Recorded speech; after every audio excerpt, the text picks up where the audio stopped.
Bah, pour le dioxyde de carbone, c'est vrai que bon, après, je pense que comparé des autres gaz, c'est le gaz qu'on émet le plus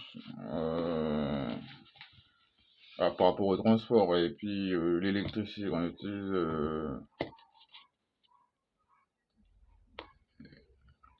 Et comment on peut faire avec le dioxyde de carbone? On peut le piéger. Et le piéger, on peut planter des forêts. On peut essayer de trouver des choses sur côté qui pourraient emmagasiner le carbone. Euh, Là, on peut trouver du carbonate dans les coquilles d'œufs. Euh,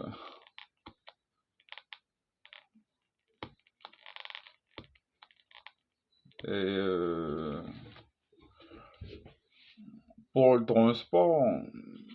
transport, sinon après ça reviendrait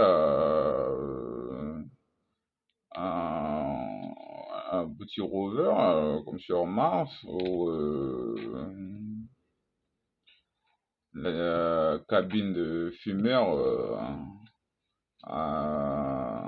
au casino là-bas, qui aspire la fumée et qui relâche une air complètement clean. Pour après, pour la voiture, ça serait travailler la voiture, le système de climatisation et d'échappement, revoir le système pour essayer de, comme rover, capturer les émanations et pour les traiter pour que ce soit une air propre qui en ressort.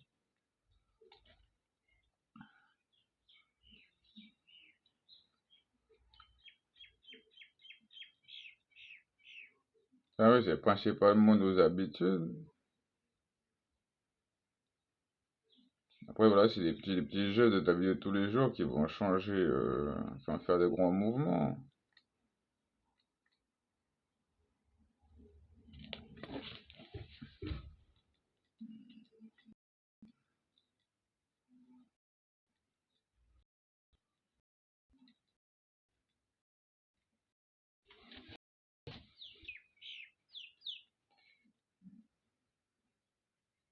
Les fluos, les gaz fluos, de tous ces gaz-là, tout ça, hein, dans les clims. Non, après, là, c'est un circuit strict au niveau du recyclage. Il va falloir faire.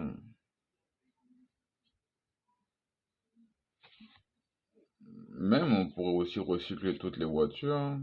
Ben, tout le recyclage, c'est la voie primordiale. Rien ne se perd, rien ne se crée, tout se transforme.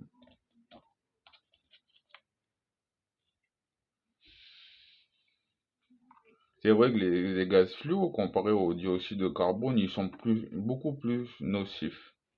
Des gaz que les CFC vont être remplacés par les HFC, beaucoup plus respectueux. Les CFC, après, ce sont des gaz voilà, qu'on trouve dans les frigos. Et ben, ces gaz-là, en fait, ces gaz fluo, quand ils sont lâchés dans l'atmosphère, ils vont monter en altitude et la température, en fait, la température de l'atmosphère, en fait, va engendrer une mutation, en fait. Et le gaz, le CFC, va en faire un gaz radical. Le gaz, en fait, la molécule va se radicaliser.